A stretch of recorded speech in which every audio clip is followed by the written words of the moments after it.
Inside this room, all of my dreams become realities, and some of my realities become dreams. What in the wide, wide world of sports is going on here? Alive! It's alive! It's alive! You are listening to The Wilder Ride, getting wilder by the minute. Here are your hosts, Alan Sanders and Walt Murray. Hey everyone, welcome back to The Wilder Ride, where we are getting wilder by the minute, a podcast that celebrates the films of Gene Wilder 1 minute at a time. And for season 2, we are diving into Blazing Saddles, and today we are diving into minute number 49, Use Your Tongue Prettier Than a $20 Horror Minute at a Time. I'm your host, I'm Alan Sanders. I am your co-host, Walt Murray. And it is our pleasure to have some guys flown in all the way from the UK. The guys, or a couple of guys from the 60 Minutes With podcast. I'll start off introducing Dave Robinson. Dave, welcome.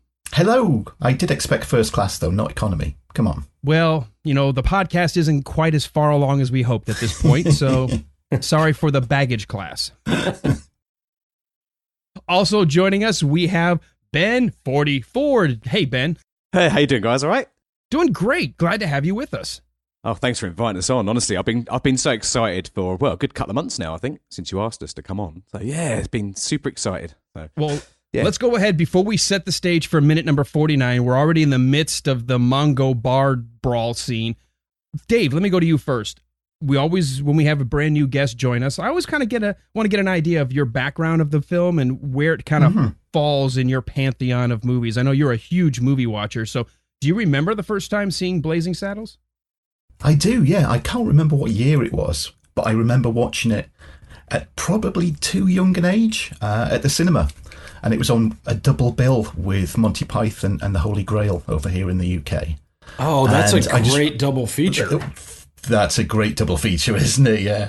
I think I was probably 9 or somewhere around there. And again, not sure if I should have been allowed into the cinema due to, all the certification over here, but I got in and I laughed like a drain all the way through, and both of those films have since then and have always been in my top 5, not only comedy films, but top 5 comedy and probably top 10 of all time movies. They've got such rewatch value, and Blazing Saddles is it's a classic, obviously. All right, Ben, let me ask you the same question. Do you have a recollection of seeing Blazing Saddles the first time? I was actually racking my brains thinking about this over the last few weeks, because I can't quite pinpoint when it was. But again, it would have been in the mid-'80s, and it would have been when they first ran it, obviously, on television over here. Because I vividly remember just the fart scenes, But weirdly, it was the fart sounds. But I thought I was under the impression that they replaced it. Is that right? Am I right in saying that? With the horse sounds for the farting around the camp? Well, in the U.S., we talked about this before, but in the first television release, which is what I saw first, and Walt, I believe you were as well, we saw the television ones first, they replaced all of the fart noises with horse whinnies, but they left almost every racial epithet in the film and showed it on TV. Yeah, crazy, isn't it? But this movie in particular was done in a retrospect, because I'm a huge Gene Wilder fan. Before Mel Brooks came after for me. So actually, I mean, my favourite Wilder movie is Silver Streak, and I've watched that countless times. It must be 30 times, and I kind of remember, because that came out when the year I was born in '76, but I obviously saw that in the mid-'80s too for the first time. And obviously around that time, we'd seen Stir Crazy and stuff like that. And it was always a thing for me. It was like just Gene Wilder with Richard Pryor, other than anything else. So we obviously had all the other movies they'd done as well. So I would have actually seen the Wilder Pryor films first before this, and Young Frankenstein too. So I went backwards to these films, and boy, I'm pleased I did, because wow, yeah, it blows my mind how crazy it is, and it's an amazing movie. And since then, in fact, since hearing you guys covering Young Frankenstein, that sort of shot right up for me. But I think this film has as well. I think that, like, I've heard you say a few times that Wilder and Brooks together seem to come up with magic on the screen. So yeah, it's a fantastic movie. Where do you put it as far as like your all-time favorite comedies? I know Dave kind of quickly said top 5 comedies, top 10 of all movies. Where do you have it? Well, easily, because I think comedy is difficult for me to sort of ever have a top 10 of that genre. it's difficult. Comedy is a difficult thing for me, but definitely up there. In fact, since I've been watching it, it seems to replace it as being it seems to be my favourite comedy of all time now. But I kind of said that with Young Frankenstein as well when you were watching that, and I think the movies by minute format, your format, it gives you a massive appreciation, even deeper for these films. So, but yeah, I would say this is right up there, and watching it sort of intently. I'm covering movies. I can't watch a film normal anymore now. Since hearing you guys cover these minute by minutes, I'm like looking at every minutiae of every single second. So I can't really watch a film. But this one for me, I think, is probably going to be right up on top of the list, if I'm honest now. Awesome. Well, our apologies for giving you an obsessive disorder there, a mild anxiety disorder. Well, it pissed everyone else off around me as well, because I can't just sit there and watch a film. I have to point out everything. So, yeah. Well, before we dive then into the minute, you have a podcast, 60 Minutes With, and Dave, it actually is several different kinds of shows under one umbrella banner, but you've just recently added one where you're going to kind of look at a movie, not by minute, but you are going to dive deep into a movie with your new ClintCast. We have, yeah, and it's me and Ben that are on them. The new ClintCast is the 7th format show, can you believe it, that we put out. Some may say, jack of all trades, master of none.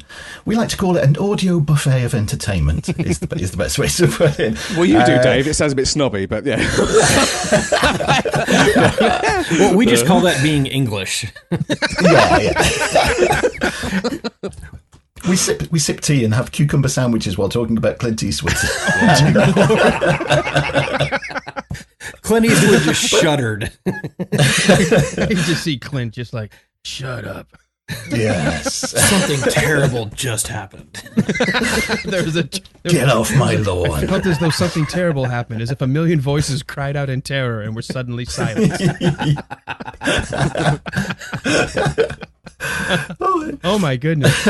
Well, we appreciate stumbling across you guys, much like apparently Ben stumbled across us. So it's been a fantastic across the pond mutual appreciation thanks to the miracle of the internet. Oh yeah, Ben is responsible for a lot of people over here in the UK listening to you guys. Careful, I'm so glad.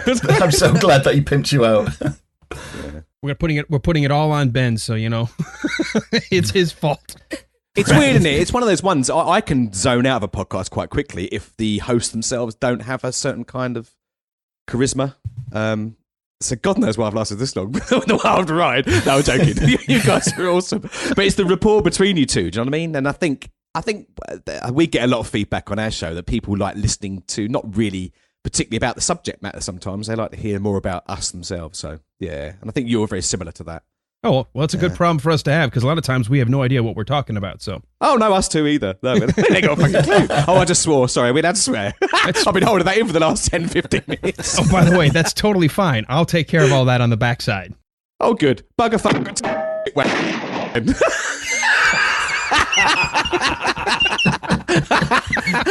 Wanky me sideways. Well, and see, some of the stuff y'all say, our American audience has no idea what you're talking about, so we can leave that in. Well, they don't know about a bump.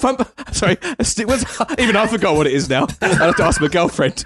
There's a term for it. A cheeky bum. What's it, Dave? Come on, help me out here, will you? Cheeky bum wank. That's it. I'm not helping you out with the cheeky bum wank, mate. Sorry. See, stuff like that, Alan is actually going to have to Google that to find out what it is, to see if it's dirty enough to get bleeped out. I would suggest... If I can't figure out if it's bad, I'm probably leaving it in, so I'm good.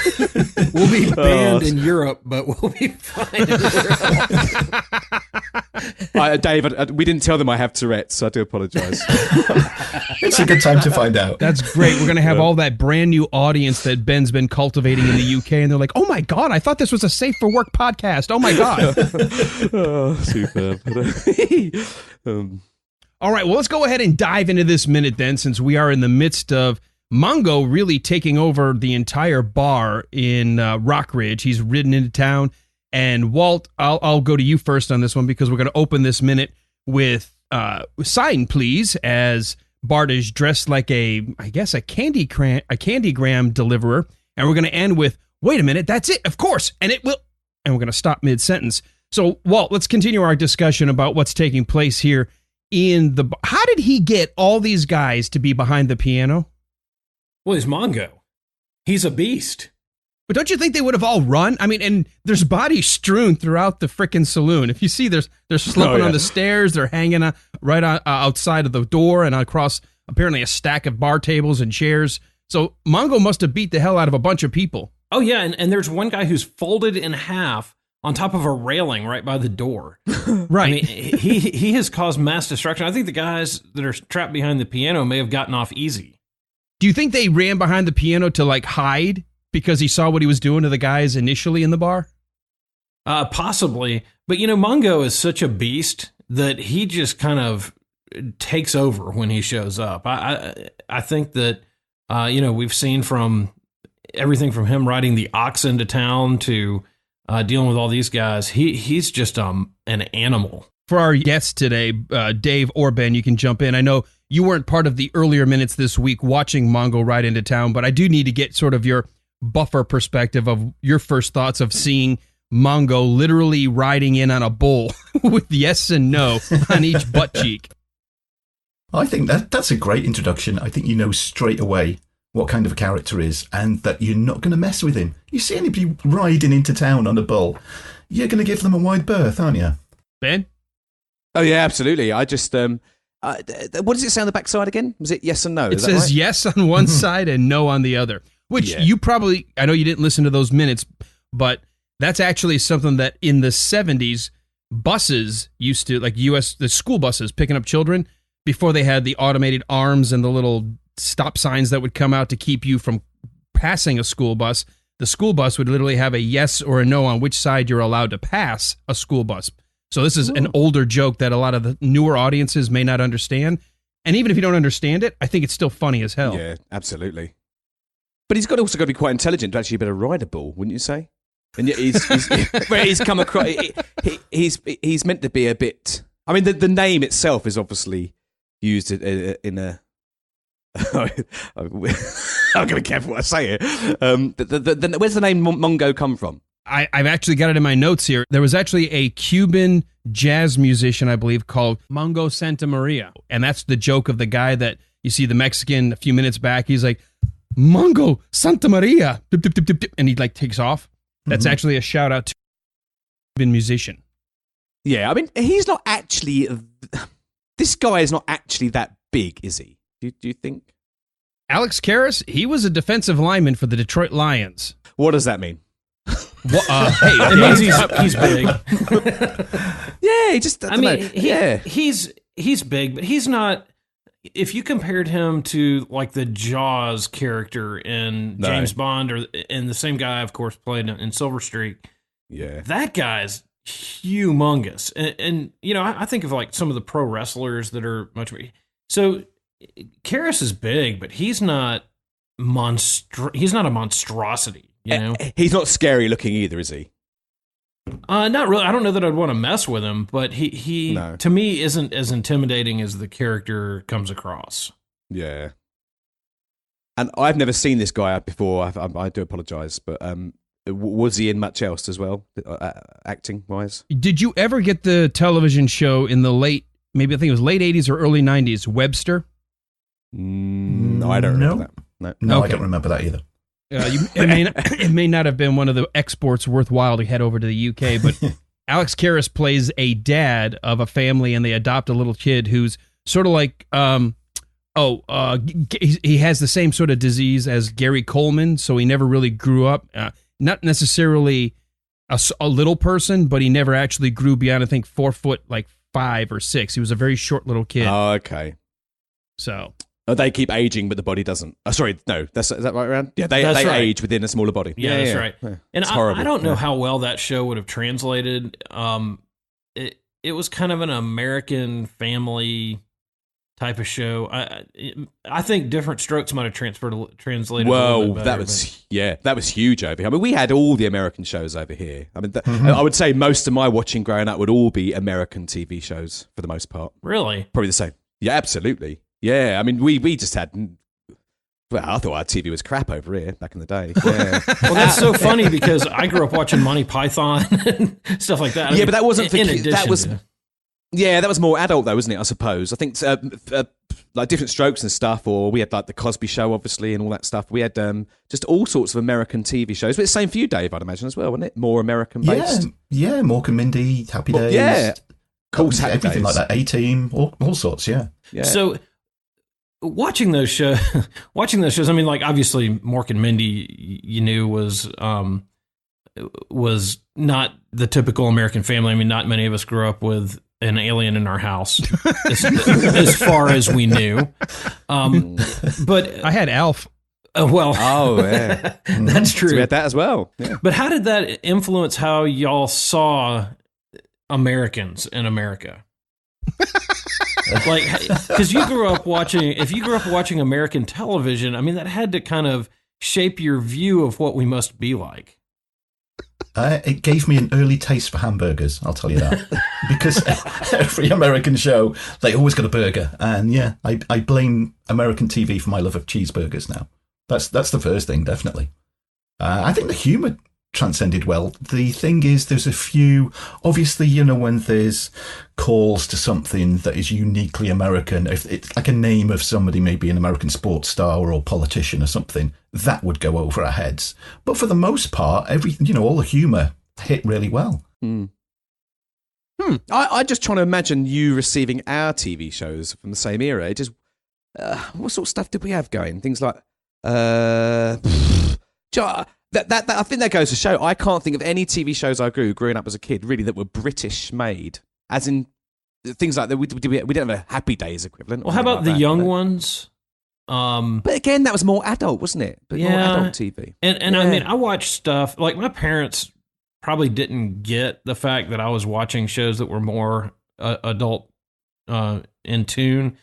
But I watched the young ones. I watched there was something. Are You Being Served?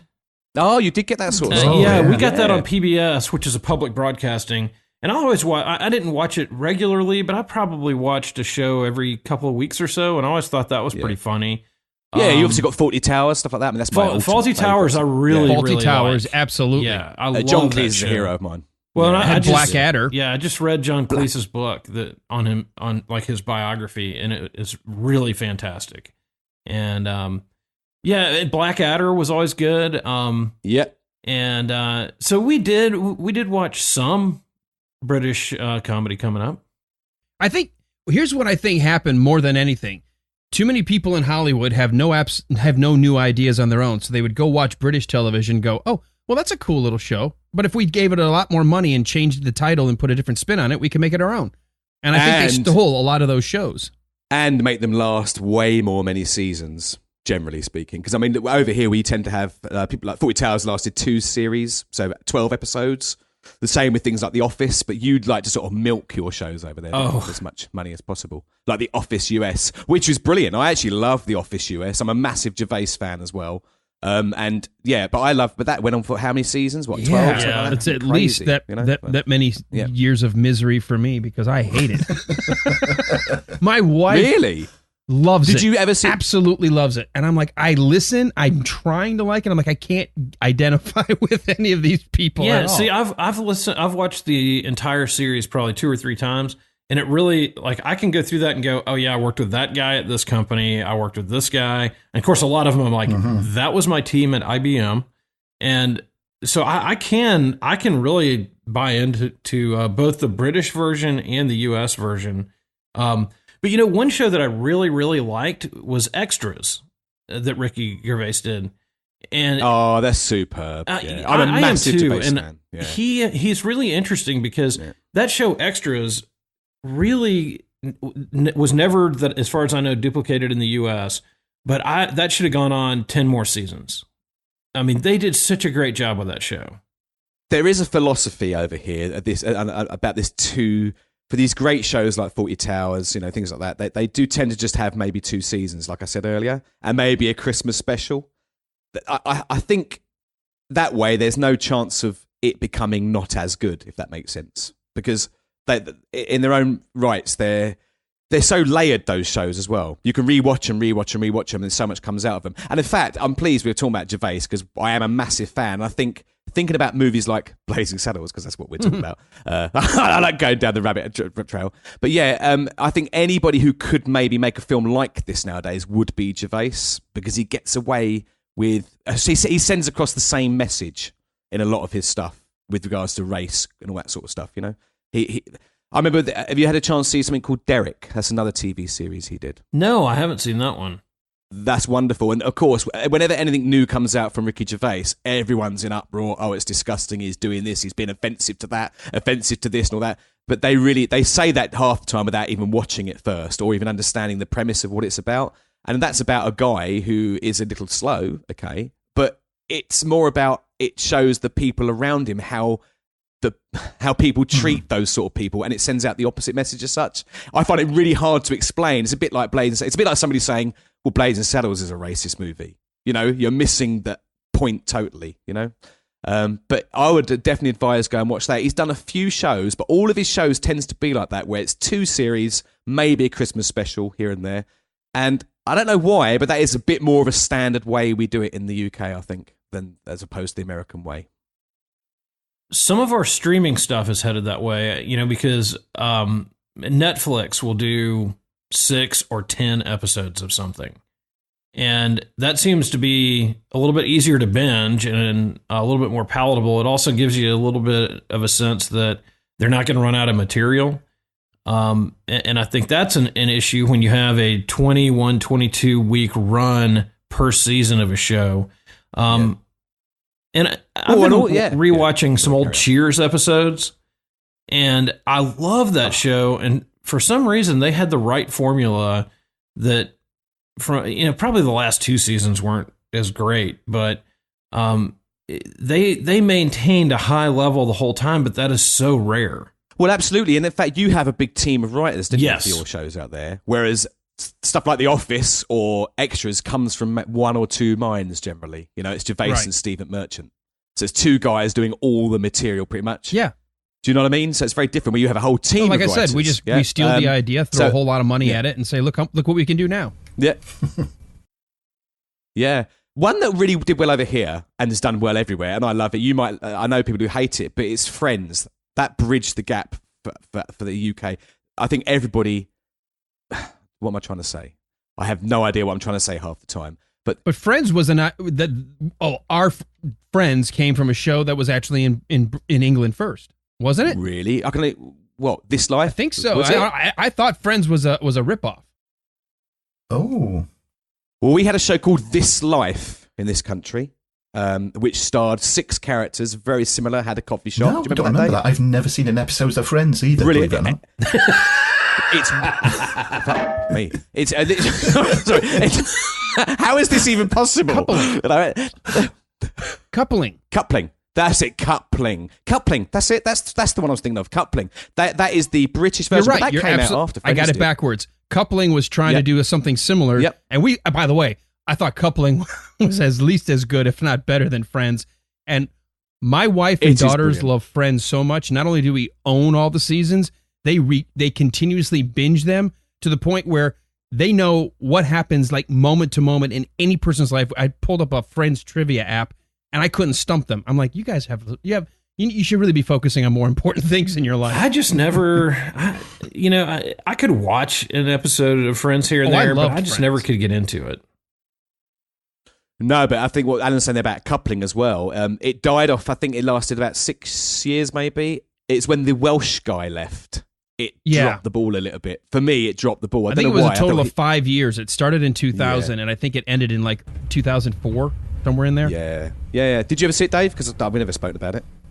No, I haven't. I beg you, go back and watch that. It's hilarious. Absolutely hilarious. It's definitely worth going and watching, especially for us here in the U.S. For me, I forgot the actor's name, but the Commodore in the first trilogy of the Black Pearl, what's it called? The Pirates of the Caribbean. To see the Commodore actually be in this British like coupling series, it was so much fun to watch the same actor. I'm like, oh my God, it's the same guy that we now have in Pirates of the Caribbean. Is he the one who sort of looks like the British version of Ross from Friends? Yes. The dark. Yeah, I can't remember his name. Is it Ben someone possibly? Although I shouldn't forget that name. But I think he plays the character. Or he plays the character. Or he plays the character Ben in the TV show. I think, possibly. It could all be totally wrong. Can you bleep all this shit out that I keep talking about? Because it's embarrassing. The actor is actually Jack Davenport. Jack Davenport, yeah, he's fantastic. Yes. He's very straight-laced, very similar in a way. Yeah. Similar sort of look to, Ross from Friends. I can't think of his real name either. I think, Walt, if you've never seen Coupling, you'd love it, especially some of the things they talk about like, well, do you think a guy would like it if in the middle of the night while he's asleep, if you were to kind of like go on down and start, yanking his wanker? And he's like, oh, yeah, absolutely. Yeah. Well, that's kind of, I think where I started dropping off of Friends is when they started going, well, I didn't really like it from the beginning, to be honest with you, but I felt like they went with the cheap humor too often. And I think that was one of the reasons. And also just all the relationship stuff. I was like, ugh, okay, get over yourselves. Well, it's because we live in the South. We're not up in New York watching everybody bang everybody. I'm like, not once have they gone trout fishing or deer hunting. This is not accurate. All right, well, we've definitely gone off the rails here. Sorry about Let's go ahead and get back into the bar of Rockridge, where Mongo was pretty much pummeling everybody until Bart shows up. And we pick up kind of in mid-scene here because he's getting ready to deliver the Candygram. I have to admire, even though he's playing the part, but for a Candygram delivery man to be so focused on his job that he had no problem coming in the middle of this situation and saying, Candygram for Mongo. Oh, that's brilliant. Now, when Mongo signs, we're at the very beginning here, he's like, sign, please. Is that book going to be used for any other deliveries after Mongo gets done? Not the next few pages, definitely. And isn't it amazing, like worldwide, if you get somebody that cannot write, whenever they go to sign the names, it's always an X. Why is it always an X? Would a circle be easier? How have we got that it's always an X? It is. In every cartoon growing up, whenever somebody had to sign their name, they always just put an X for some reason. Yeah. Well, actually, this is one big cartoon anyway, isn't it? If you think about it. There is. And back in a time when people weren't as literate, it was on legal documents, and some legal documents actually still say this, signature or mark. And so some people who just couldn't write their names, they weren't literate, they would just make a mark that indicated that they were receiving the document or, signing away the property or whatever. So it was a mark that had to be witnessed by a notary. And so I'm guessing that he basically just made his mark there instead of his signature. Can I just say, have you ever seen deliveries that even not that long ago, we get it in this country, where they come and you've got to sign on that electrical piece of equipment? Have you ever tried signing? You sign your signature, it looks you make your mark on those. It's bad. Yeah, you basically make your mark on those. Nothing's changed. I can guess what you draw on them, Ben. That's for sure. I draw a massive, great big penis. Yes, I do, Dave. Well, that's his mark. Wait a minute, Ben's been here. There's never enough. The only problem is there's never enough space. I find. Well, I don't know if you guys have these machines now when you go to like the coffee shop or whatever, where if you're putting your debit card in and they like flip the screen around and they say just sign and use your finger. I swear I look like I'm 4 years old and I don't know how to use cursive anymore. It makes me look like I am mentally deficient. I tell you what, we haven't got those yet, but when we do, I'm going to flop my donger out, I tell you. I'll sign with that. Do you mind if I sign with my big pen? Well, by like the second or third time they have somebody do that, they're going to be like, yeah, I know, we got it. Because every guy is going to do the same thing. Yeah. Oh, I hate these little machines where you have to sign with your finger because it looks anyway, it just looks stupid. I just gotta go wiggle, wiggle, wiggle, and I'm done. What with your little touche? No, not with my touche. They're like, Mr. Sanders, you meant to sign this document. It's not the French mistake. It's a signature. Every time I go to get coffee, I always got all these guys behind me. Watch him. He sticks out his hands, puts out his tush, putting his hands on his hips, gives him a push. Unlike you, I try not to get banned from the place that I go to get coffee. So. Yeah. I do have that problem. So I just kind of scribble something, and my kids are always like, you never sign the same way ever. And I'm like, these stupid machines are going to just put what they want anyway.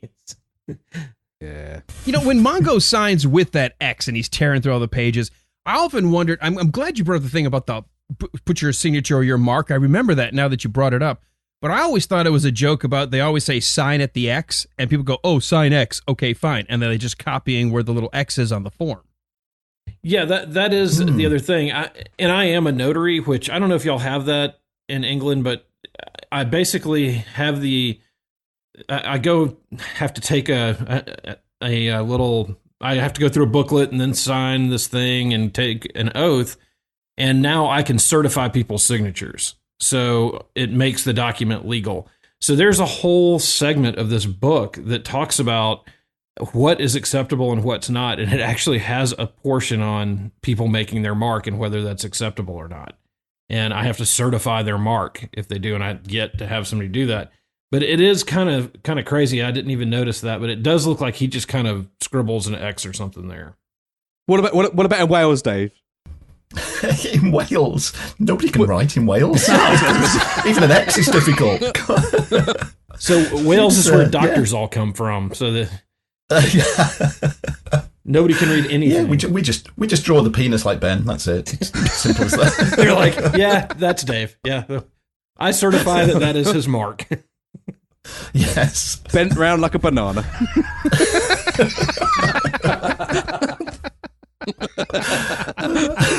Oh my God. Hello, my name is Consuelo Banana Hammock. Dave has to face the person next to him at the urinals just so he can piss in the pot. It's very odd when you go toilet with Dave, trust me. Yeah. It's good for a conversation, though. I can look you in the eyes and still just piss in the pot. So, do you have that joke when you get over there and you go, wow, gosh, this water's cold? And the next guy goes, and deep, too. Yeah. Oh. Well, it's good that we've been talking for 30 minutes and we're 13 seconds into our minute. Oh, shit. Yes. We're not even 13 seconds. We're at like 8.5 seconds maybe, because I'm going to say, just as Mongo scratches, Bart takes his little signature book back, hands him his box of chocolates or whatever. Is that what you think he's being delivered? Is that a box of chocolates? See, I think cigars. That's what I was thinking too, but he says Mongo like candy. Oh, and he does. Mongo like candy, say candy, because it's a candy. But it's a Candygram, so isn't that sending chocolates? Well, Candygram's also a slang for a parcel with an explosive inside, isn't it? So it could have anything in it. I didn't know that. What? Did you go to Urban Dictionary? I went to Wikipedia. What? Listen, just go with it, Alan. Just go with it. No, I'm not. I have the responsibility to at least give some content. I thought a Candygram literally was in the 70s. You could sort of like sending flowers to your beloved. You could actually send a box. And it was chocolates. invented actually in 1959 by Western Union. Holy crap! It was around that long. But being that this movie was set in 1874. The Candygram wouldn't be around, which I did. Oh, really? Are you thinking there wasn't a Candygram in 1874? Well, the funny thing is, in the next minute, he actually says the bitch was inventing the Candygram, and I'm probably not going to get credit for it. So it's kind of funny that they slide that in there and then acknowledge the fact that before this, there wasn't a Candygram. He was the inventor of the Candygram, but he wasn't going to ever get credit. Yeah. Not until Western Union stole the idea in 1950, what'd you say, 54? 1959.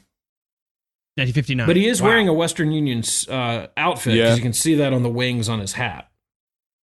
Yeah. Well, you know what? As he's exiting here, we get the Warner Brothers theme from the Merrie Melodies. And Walt, you and I have had multiple guests compare Bart to Bugs Bunny. I think if you were having any doubt that this is a live action cartoon, all that doubt's gone as he walks out of the bar. Yes, it is. It is. Well, this is kind of something that Bugs Bunny would do. You know, put on the Western Union suit, come in, and give him a bomb instead of a box of candy. That is a very Bugs Bunny move there. Did you guys have Merrie Melogies in the UK growing up watching Saturday morning cartoons? Definitely, yeah. I was going to say it's a really good choice of music sting to play at the end, because it's something that's recognisable worldwide, I would have thought. Surely that's something to end a comedy piece like that. I think that's the perfect piece of music.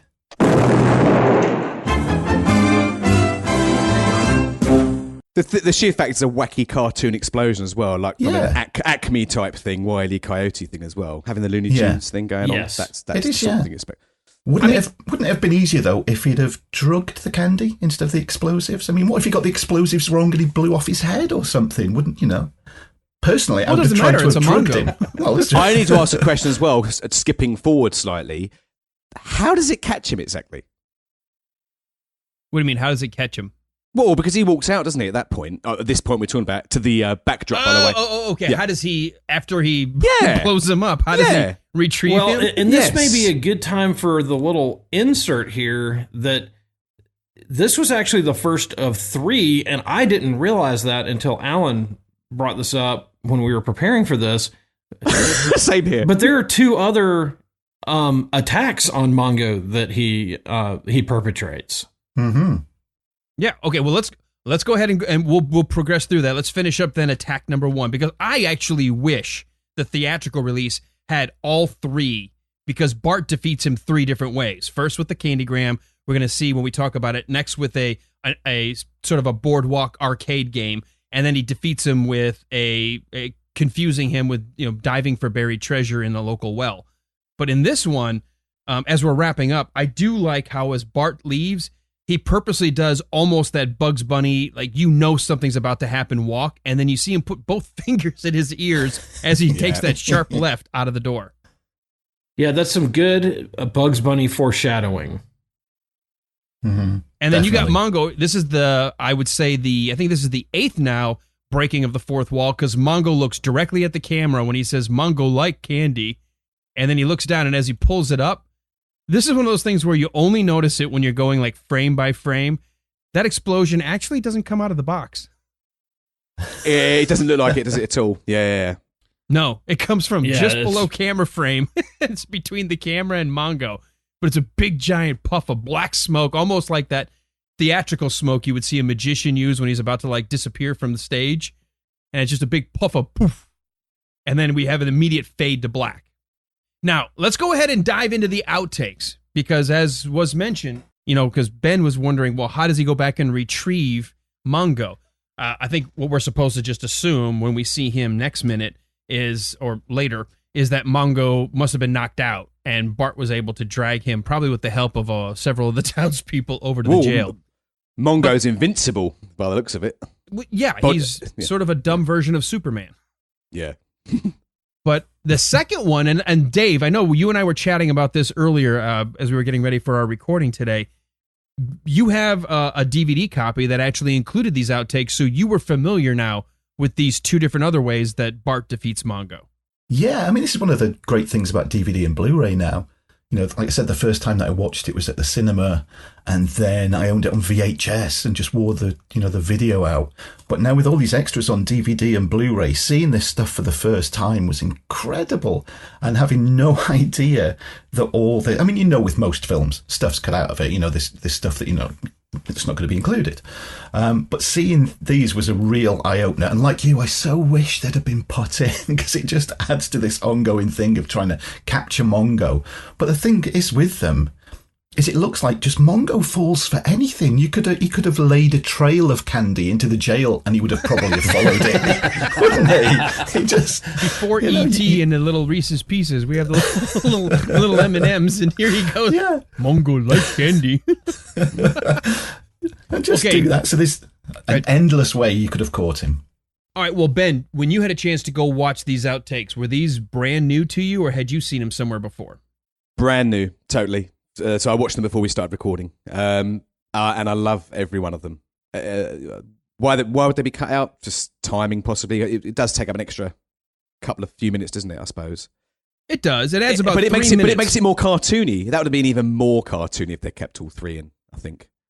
Yeah, a bit wide. A bit Roadrunner-esque type thing. Oh, definitely. It brings up the idea that he's the coyote and Bart is the Roadrunner. Or again, Bugs Bunny always defeated his enemies in very clever ways like this.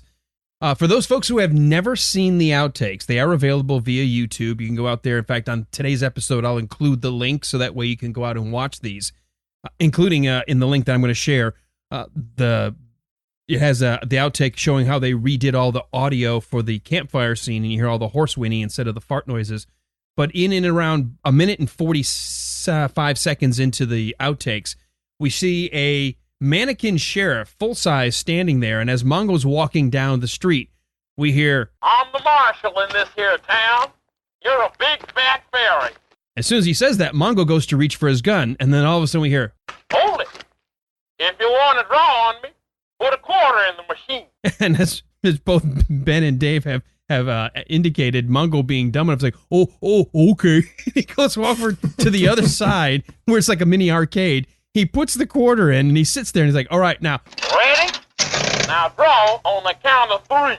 1, 2. And then a trap door opens from the chest of this mannequin sheriff with a cannon and it fires.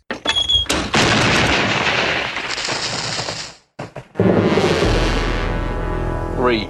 It's Mongo square in the face. We cut to a close-up of a smudge on Mongo's face, and then we see Bart off to the side holding a little megaphone, basically what Buddy Bazaar is going to be using on the film set at the end of the movie, and hear him go, 3. And we saw a nice little encapsulated scene where, once again, Bart tricks Mongo. So would these have been 3 different ways to have had the same scene, or would they have run concurrently in an original? The version I saw and the one that I have memorized, because in the era that I grew up, I did not see this in the theater. I didn't see the theatrical release until maybe 10, 15 years after its release. But when it would come on television, we actually had a VCR, and so I recorded the TV version so I could watch it over and over and over again. So to me, it's all a concurrent. It's he beats him with the Candygram. He beats him with the arcade game, and then he beats him with the wetsuit as the final of the trilogy. I love the final one. I think it's brilliant. Just with the... in fact, he's not that stupid, is he, in the third one? Because he does ask him, how am I going to breathe inside this suit? wait, where Mongo get air? Well, let's go ahead. First, before we move to the third one, because we can jump around a little bit, Dave, what were your thoughts about this second scene? I know it's an outtake, but I think it's definitely worth diving into in terms of watching Bart continuously getting the one-up on Mongo the Beast. Yeah, I think it shows, once again, how indestructible Mongo is, though. I mean, because you've got the Candygram blowing up. He's got virtually a cannonball being fired at him. And like you said, there's just a smudge on him, and you've had a cannonball, and you've made him pay to have the cannonball fired at him as well, just to add insult to injury. You'd think by then, I would have given up, knowing that an explosion and a cannonball do nothing but, dirty his face a little bit. Okay, maybe I'm not going to catch you. Or, like I said before, just use the old trail of candy to the jail, the safe way. I think would be the way to go. I also like the fact from as far as I'm aware, you can't actually throw the sound of I never know what they're called, the voice things where you, what are they called? Megaphones. The cone. Megaphones. You can't actually throw the sound of something out of a megaphone, can you? So he doesn't even know where the noise that's coming from. And also, that's a very modern piece of equipment, I would say. Wouldn't have been back in 1874, would it? But that's that fourth wall breaking thing I like as well. I love that. Yeah, he does. In this outtake, this would be the 9th time we see an actor look directly at us when he goes 3 and smiling like, got him. Yeah. We do jump to the very next scene, the third of what is a trilogy of how Bart defeats Mongo, and he's wearing I guess this is the barbershop quartet kind of uniform. Right.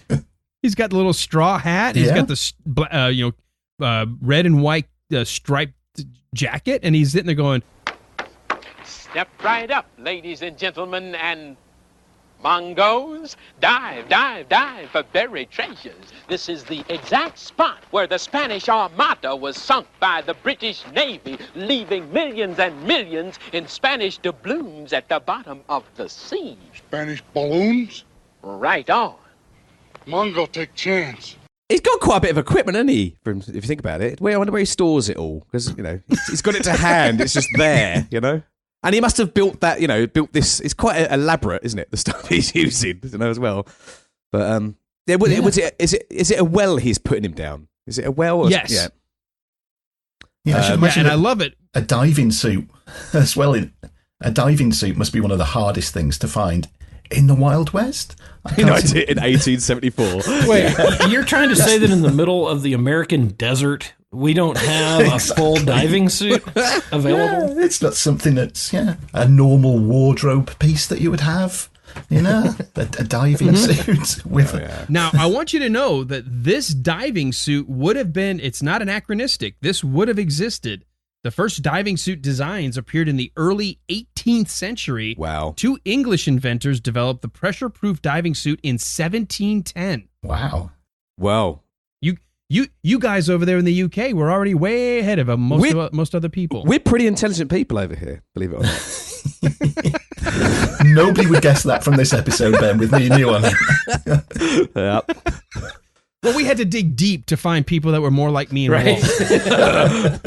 We had an extensive screening, and we realized, okay, we got 2 guys that can. We had to listen to other podcasts. That's what we had to do. So that's why you subscribe to us. Now I know. Yes, it's all we just clear feel better now. about ourselves.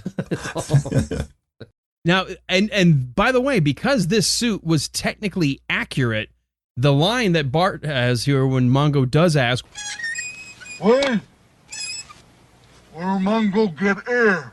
From this wonderful antique pump. and Mongo's like, Good. Yeah. I wouldn't even trust a modern pump, let alone an antique one. No. And it's a hand crank. Like he's got to literally crank it for the air to get pulled in and shoved down these tubes for this diving suit. But we do see a cut scene of Mongo crawling down a set of stairs.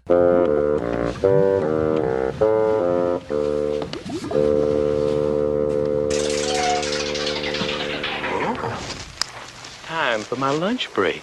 And what I think is amazing is the production for this. They used it in the television, but they didn't use it in the theatrical release. But there's a lot of work that went into this shot of him going literally underwater. We see seaweed floating in front of him, and just as Bart goes, "Oh, he's down at the bottom now. It's time for my lunch break," and he stops pumping air.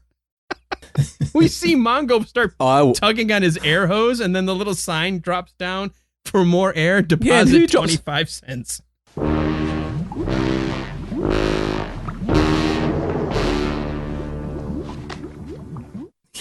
Once again, he wants money from him. Yeah. And who's dropping that sign down? Who's actually lowering it? It's got to be Bart.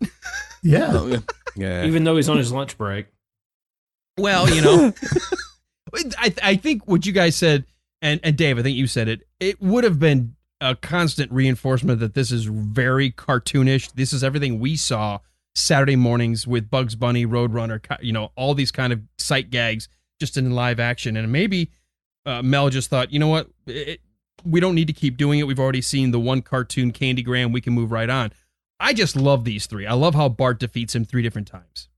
Yeah, me too. Walt, what about you? I know you had seen the theatrical for so long. This was kind of new to you as well. It was, and I think I said that when I saw that first one with the cannon, that rattling around somewhere in the back of my brain was a memory of that one, but I really don't remember seeing the one where he was lowered down in the well. And I'm kind of scratching my head a little bit because even if you added those 2 to the theatrical version, you're only adding about 2.5 minutes to the total runtime. Right. And the movie's only 93 minutes. So I don't know why they made that decision to leave those out, and I think they're really good. And I think it would help to tell the story a little bit better of how he did defeat Mongo, which is an important part of this movie. Right. Because I do think that we see him defeat him 3 different times, so the next time we do see him, Mongo is chained up in the jail. Obviously, he's still, I don't know, suffering from asphyxia or whatever, but he's still not dead. I wish it was in there. I wish there was an option that you could get the Blu-ray to add those while you're watching it, because that's the version I actually remembered most growing up, because I was familiar with the television release. Yeah, and being more familiar with the theatrical, when I see I don't really think about it, I guess, until I see these, but it does explain a lot more how invincible Mongo is and what lengths he had to go to defeat him. But I also think they're funny. They are really good. They're very well done. They're funny. They don't take up too much time. It's not like some of the scenes we've talked about in the script that we're happy were either never added or maybe even never even shot, because we've talked a lot along the way here about stuff in the script that just didn't work. Well, and these are also very Mel Brooks kind of scenes, the kind of wacky, over the top comedy kind of shots. So I'm really at a loss as to why these aren't in here. By the way, speaking of the script, and for our gents joining us today, we have an exterior shot Main Street, Rockridge. We see a huge cannon from which hangs a sign reading, "Cannon Photos. Have your picture taken as you're shot from the cannon." To the right of the cannon, we see an old-fashioned box camera mounted on a tripod. Next to the camera, holding a flash gun, we see Bart dressed in a beret and a blue smock. Bart says, "Hurry, hurry, hurry. The last time this remarkable photo surprise will be offered in this territory before the new canon laws go into effect." From off-screen, we hear sound effects, squish, squish, squish, as Mongo enters the frame, having just pulled himself out of the diving suit. He stops in front of the cannon and opens the front of his helmet. A lot of water comes out. Mongo goes, "How much?" Bart goes, once again, 25 cents. Mongo searches for money. Bart goes, "Don't worry about it. We'll catch you later." Mongo climbs up the ladder, begins lowering himself into the barrel of the cannon. Bart says, "Now remember, when the cannon roars, you smile." Mongo nods his head and disappears into the giant barrel. Bart to camera, "I'd say Mongo's as smart as a 38 Buick." Bart whistles to someone out of range. We hear a loud rumbling noise into the frame. We see wheeled in another large cannon. The second cannon is placed in front of the first one, barrel to barrel. And Bart says, "Ready?" And from inside, we hear Mongo go, "Ready." Bart is handed both lanyards, and he simultaneously launches both cannon barrels right into each other, Mongo flying into the other barrel. And that's where it ends. I love that. I wish they'd have filmed that. That sounds hilarious. Visually, I'm cracking up. With all the stuff they haven't shot, and I don't understand. I'm kind of at a loss here. Why isn't this in the movie? I think if we had seen a giant cannon and then firing into another cannon and Bart's pulling both lanyards at the same time, I think at that point we have finally defeated Mongo. I think so. If he walked out of that cannon with just a mucky face again, that would be it. That is the point when you walk away. Right, and he is really beaten, where all we get in the theatrical is just a candy box exploding, and that's it. He's done. Yeah. And then the next discussion is that they can't believe that Mongo didn't turn him into little Sheriff Meatballs, and so it was almost too easy a defeat. See, I think that's why me growing up watching the TV version with at least 3 attempts to defeat Mongo, or 3 actually successful defeats of Mongo, made it make more sense that Mongo was finally worn down. Where the theatrical version, like you said, Walt, I think it's almost, and it's fine if that's the version you grew up with. I mean, we still know Sheriff Bart beats everybody, but I kind of wish if I could get Mel Brooks to sit in for just one episode, that's the one question I want to ask. Those scenes are so well written and so well done. The outtakes were put in the television release to help fill up some of the gaps with commercial breaks. Why not include that in the final movie? Why did you take those out? Well, and it kind of goes to the point that Burton made when he joined us for the interview, that Alex Karras really was not happy with how his character ended up in the final version. So I think that's really interesting that everybody but the editor really likes those other parts and wants them in. So it's very strange. Yeah, It's a question I'd have to ask Mel directly because I can't find anywhere where he has said in any interview, any behind the scenes, at least not that I've seen, why he chose to remove those 2 additional scenes. And then apparently not shoot the other one. And then not shoot this one with the 2 cannons. Yeah. Well, let's go ahead and continue with this minute because I know we're dragging a little long here, but we do, at about second 25 or so, we cut to an interior shot where Hedley Lamar is in a tub full of suds and Taggart is scrubbing his back. This is an example of where the script is different than what we get. And we get Hedley Lamar improvising, and we also get an improvisation from Slim Pickens because he's not supposed to say, Or would just mash him up into little bitty sheriff meatballs. I just don't understand it. what he's supposed to say is, first it's supposed to be Lamar who says, so he managed to outwit Mongo. It seems we have made a strategic blunder. Taggart from off screen. How so, Mr. Lamar, sir? Lamar, we have made one of the most primitive tactical errors in military procedure. We have underestimated our opponent. Then Taggart comes in, says, thought for sure Mongo would mash him into little sheriff meatballs, which is then where we do pick up from here. I just can't understand it. So we missed the whole beginning here of him saying about him outwitting him, about underestimating the opponent. It goes straight to mashing sheriff little meatballs. Yeah, I think that works okay. Losing that, I don't think we're losing anything too significant. What I would like to know is who filled the bath? It's got to be Taggart, surely, hasn't it? I can't see Eddie filling his own bath.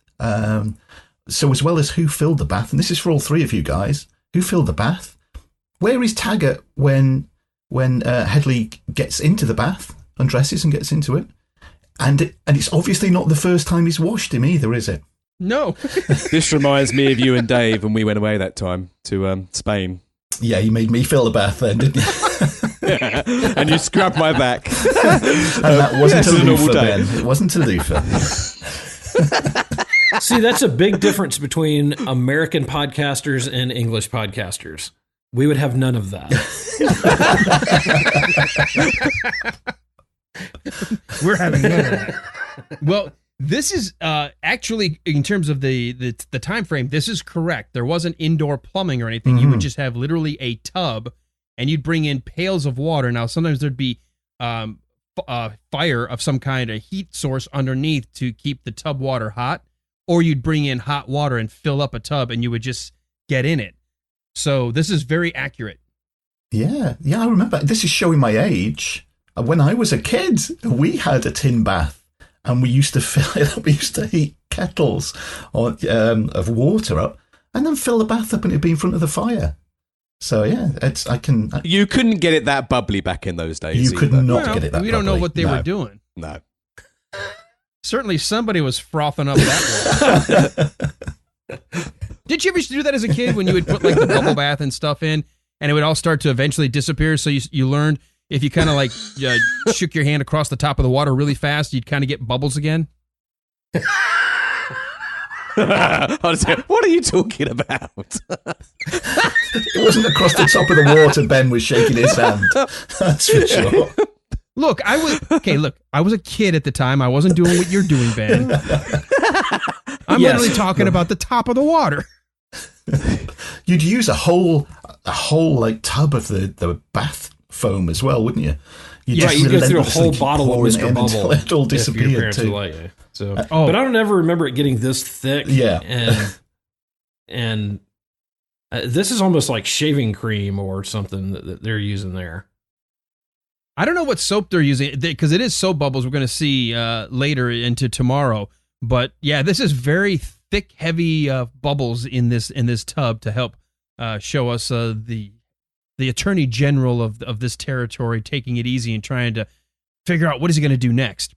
I love his line here. You know, here's the combination of both Taggart and Lamar in the same scene, kind of like a really brilliant guy and a really dumb guy, because Taggart's like, be still. Be still, Taggart. Yes, sir.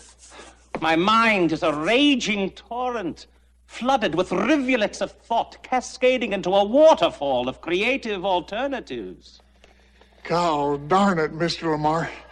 You use your tongue prettier than a $20 whore. I love it. Well, I love that. So the progression of this is so funny because he says, "Be still, Taggart," and Taggart doesn't stop. He keeps on scrubbing. And then he goes into "my mind is a raging torrent flooded with blah, blah, blah." Well, his next line is kicker. So yeah, I've never heard that. What is that? I've never heard anyone say that. That's a good, well, I think the origin of that line is that the guys who worked with horses and stuff were kind of known as kickers because they had to kick the off their boots. Okay. So it would be kind of a reference to somebody who was just kind of a common, worked with the animals, worked in the barn, that kind of thing. So it'd be kind of a cut at those kind of guys. Yeah, I guess it's more of like the common laborer. You're just look at like the low people. Yeah, so like kind of the podcast co-host. Okay, that makes sense. Would be, we would be referred to that way. So Walt's a kicker. That was not where I was going with in the bubbly. Yeah, sure. Can Lucy come and join? Oh, come on in. The water's still warm. How do they empty those baths as well? Must be you would think so. That's a lot of water to get out of someplace without plumbing. Yeah. Well, let's ask Dave since he grew up with one. They used to make us drink it. That's how poor we were. You just make soup. Oh, God. That's it. Heat it back up again. Throw some carrots into it. That's the next week. Well, we do the laundry after. Where did you grow up? What kind of third world nightmare? He never did, Alan. He never did. But I remember that we went as kids as well. I remember being washed in the sink. Well, I don't remember. I remember seeing pictures of me. Hold on, where am I going with this one? I remember my mum telling me being washed in the sink. That was quite a common thing to happen, wasn't it, back in the day? Oh, yeah. I used to wash our kids. Oh, yeah, with the infants? Yeah. Or with a hose. Up to what age? Or throw them in a pond.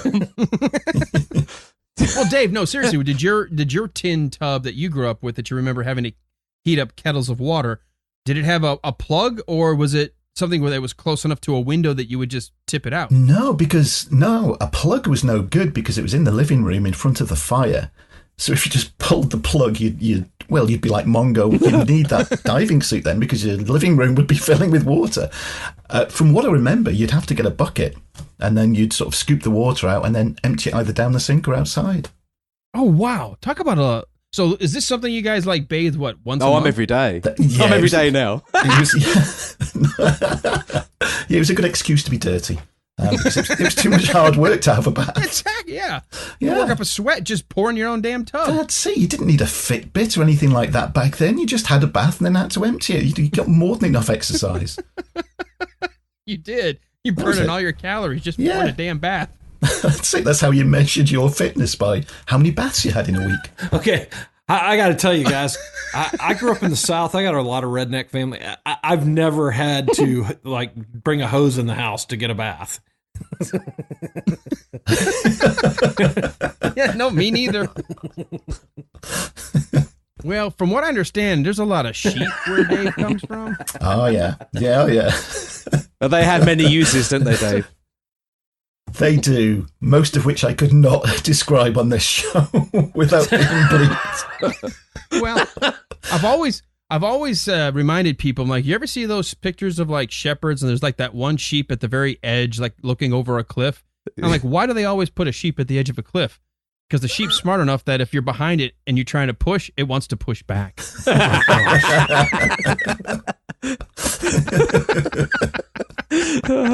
Oh, Nelly. What does Lamar do with Lady Justice? He's like, oh, there must be a way. It's so weird. Okay, before we wrap this minute up, it dawns on him with the line about $20 whore, which kind of makes me feel bad about the what we're going to be introduced to, but it does trigger a memory or a thought.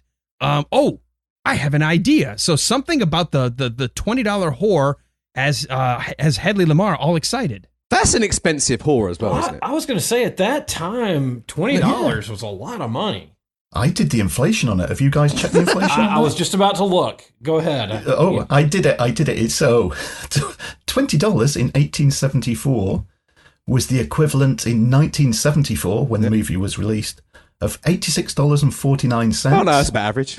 And Well, and is now but now though, Ben, now it would be $441.60. Wow. that's expensive. That's an expensive whore. It is. It's called a wife. Wow. Oh, I wish my first only cost $441. Yeah, true. So we talk about what? I think just to go file the frickin' papers was $2,500. God, I can be starting that. I've got to get a divorce, and the cheapest I can get at the moment is £560. It's fucking a lot, isn't it? It's a lot of money. It's a lot, and that's uncontested, right? That's completely all sound as a pound. Yep. Yes. Yeah. Oh no, I had one of those wonderful situations where it was going to be a knockdown, drag out fight. I was like, oh, fuck. Yeah, see, I love those. I'm a private investigator. I encourage those. Lots of billable hours. I bet that guy is cheating. Here's my card. All right, so we don't know what the idea is. All we get is that's it. And he kind of just ends with that idea and it popping into his head. I think Harvey Korman does a very good job because he's initially irritated with Taggart, and as he's trying to dismiss him, you see that light bulb click on in his head. I think every single time in this movie that Harvey Korman is on screen, I gain a new respect for him as an actor. He is a fantastic actor, and I don't think I've ever realized how good he was. I think it's fantastic just to be able to convey in just your facial expression. And he does do a little overacting, but it works for his character. But when it just dawns on him... Well, for this movie, it's perfect. Yeah, it's perfect for this character. Yeah, he is really amazing. I am really impressed with him as an actor all through this. It's right at about second 55 here in our clip where you see that sudden light bulb go off. It's fantastic. He's sitting there going, All of a sudden, like, Wait a minute. That's it? Of course. And it's... Well, and you said he overacts. It's funny because he knows when to overact. So it's never out of place or awkward. It's always perfect. I would agree with that. What do you guys think? Yeah, I'd agree with that because he does go to the other end and he's more, restrained and quiet with his performance. But he does ride that sort of acting emotional roller coaster really well. And like you said, he knows when to just push it that little bit further than maybe most people would. And it just works every time too. Yeah. Don't you get the feeling I would have loved him to have been... I mean, I'm a huge fan of Columbo, but he would have been a great villain in a Columbo movie. Oh, yeah. Yeah, he sure would. Yeah, where he thinks... It might seem random, but he brings that I'm smarter than the cop. I figured my way out of this. Yeah. And just as a bit of just looking around the internet, I did a little search on it, and it's quite a lot of that on there because he's quite reminiscent of. I don't know if you guys like Columbo. Columbo is great. Love Columbo. Peter Falk. It's fantastic, and I've watched those multiple times over and over again. But you had was it Jack Cassidy? He seems just that sort of character to me. He played the great Santini, I think it was in Columbo. Even though he's, because I don't know I haven't had a chance to speak about him really. I don't know a great deal about, which might seem amazing to you, Slim Pickens or Harvey Korman. I really didn't. I hadn't heard of these guys until I'd seen this movie. Really? And do you know him now? Absolutely. Not a great deal, if I'm honest. No, only other than the fact of his work. You never saw Dr. Strangelove? I have not seen. Do you know though. the scene of a guy riding a nuclear bomb down from a bomber riding, Oh yeah, I heard about that on a podcast called The Wilder Ride. Yeah. Well, good. I've heard those guys are awesome. I heard that's a really good one. People should subscribe. I wish we could be that good. A lot gets cleaned up in editing. You're not aware of the Kubrick class? I mean, it's a brilliant movie, Dr. Strangelove. You've never seen that? No, then Kubrick. No, then what have I seen of his? I've seen Clockwork Orange, obviously. I've seen that, but I'd never saw anything other than that. You ever saw 2001: A Space Odyssey? Yep. Sorry, I have seen loads. What else? What's the wartime one? The Full Metal Jacket. Yeah, fantastic movie. Yeah, but apart from that, no, I've never seen Corman. What about the Shining? With Jack Nicholson. Yeah, I've seen that. Okay, so you've seen a lot of Kubrick movies. Yeah, but not Corman movies. Oh my God. I'm not talking about Corman. I'm talking about Kubrick. I know y'all are having two completely different conversations at the same time. This is awesome. Yeah, I know. I haven't only got Tourette's. I'm also schizophrenic. Okay, this is podcasting, ladies and gentlemen. All right. Well, we're going to continue this conversation into tomorrow because obviously there's a lot still going on. So before we wrap up this minute number 49, Dave, I'm going to go to you first. Are there any notes that you have for this minute that we forgot to talk about? No, I think we've covered everything that we could do. I'm looking forward to going into the next minute because, there's a few good things to bring up. I'm particularly looking forward to some Froggy talk, just to tease people there. Oh, Daddy loves Froggy. What about you, Ben? Yeah, I would just like to say, I don't know what you guys are like, but because I'm now watching these clips and stuff very differently because of you guys, with the minute-by-minute format, I'm forever looking at everything in the backgrounds of these clips, and the things in the background make me laugh, like the rubber duckies and stuff. Yeah, just over his shoulder. Yeah, I mean, again, would they have had those back in 1874? I doubt it. I've actually got some notes in the next minute to talk about that. Oh, okay, I'll look for that. And also, there's a rather strange, freaky-looking pink head type of thing next to one of the ducks. Yeah. And I can't work out what it is. I can't figure that out either. No, it's creepy, whatever it is. But yeah, I just wanted to point that out. Well, we will look at that further tomorrow because there is more to discuss as we get to the end of the week here. So, Walt, what about you in your notes? Anything that we forgot? No, I mean, there's a lot in these minutes, but the only other weird thing that I saw here was that it's almost like he has a curtain for a wall in whatever room this is where he's taking the bath, and then there's like an English shield on the wall, a big metal thing with crossed swords on it. And I was going to see if Dave or Ben knew what that was. No, I mean, as far as I know, they're just usually associated with coats of arms, the family name. The family crest. Yeah, that's what I sort of would link it to, if anything. I can't really think of anything else that would unless he just likes swords. If he needs to reach for that, but I would just go, it's something to do with his family name, maybe. It's almost like they went to the prop room and just started grabbing random things. Yeah. They definitely did, because also in the background they've got that pump, the old styly beer pump up on top of the mantelpiece. Oh, yeah. Huh. Okay. Yeah, it's quite odd. Yeah. Well, I can tell you what the script says, and I don't think this is where we are, but I think it might explain why there's at least a hung curtain to look like a wall. This is supposedly taking place inside of Taggart's tent that we saw at the campfire scene back a couple weeks ago. Ah, okay. So it's sort of like the Harry Potter thing, I guess. You walk into the tent and it suddenly becomes a giant room. Yeah, with a bunch of weird stuff. But it does feel like this is more like Lamar's tent, doesn't it? It doesn't feel like this he's would be got a big Taggart's. metal stove. That wouldn't be in a tent. Well, I mean, that would light a tent on fire, and you couldn't I'm not transport suggesting that it's anywhere. accurate. I'm only telling you what the script says. Oh, no, Alan, defend your position, please. It's a Mel Brooks movie. It's only a film. I'm working for Mel Brooks. But it is supposedly inside a tent. Although you've got a back wall, you've got a flooring, you've got a floor rug thrown down. You mentioned the stove. You mentioned there's in the background there's a lot. There's a frame picture hanging on the wall. So I don't know. I guess they dropped this whole idea of it being a tent, but it is interesting that they went through enough effort to hang what looks like that green olive drab, almost like army tent material on that one wall. Yeah. Mm-hmm. Yeah. Okay. All right. Well, is that all you got? That's it. That's all I got. All right. Before we set the stage for tomorrow, we always like to let our guests tell the audience where they can be heard, because these guys have a podcast, actually several different shows under an umbrella. Dave, why don't you go ahead and pitch 60 Minutes With? Yeah, the best place for people to go is 60minuteswith.co.uk. That's the numerical 60, not the alphabetical one. Everything is on there. It's got links to our Twitter, to our Instagram. There's news and reviews on there. And of course, all the podcasts, which you can either stream or download, or through whatever you use to listen to podcasts anyway. Just search for 60 Minutes With.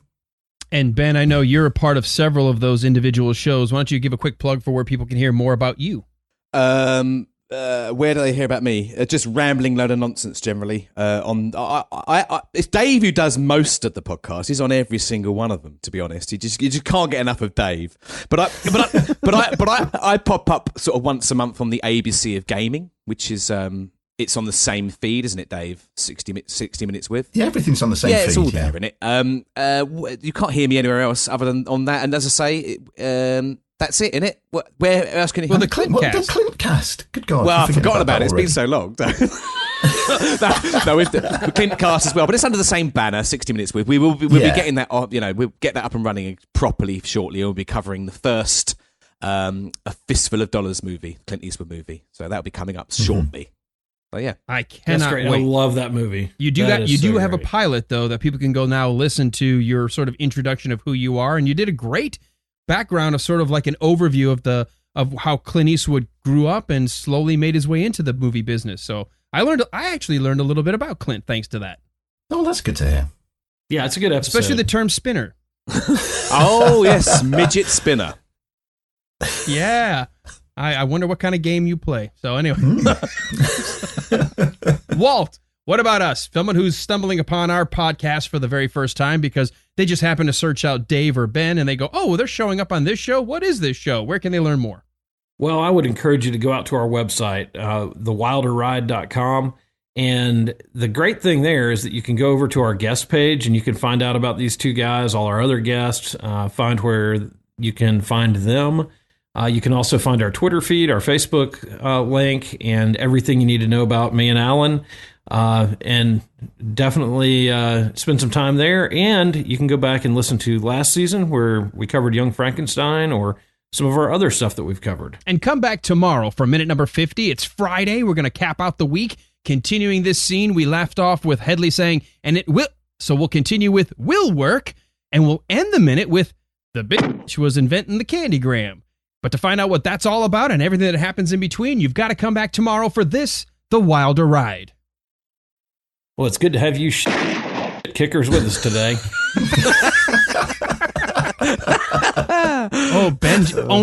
Ben left his mark on the podcast. Oh dear, sorry. It won't even fit my screen. It's huge.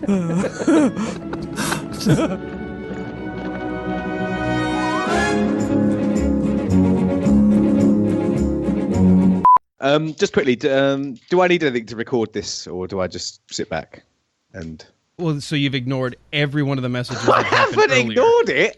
I don't understand it. Okay, do you have Audacity? No. You didn't. Well, that would explain a whole lot. So do you have a tape recorder? I basically recorded the background with MP3 Skype recorder. That's all I've ever used. But I think that records everybody. It does record everybody. So you want me to install something quickly? Yes. I don't know if that's going to fuck everything up, though. No, of course it won't.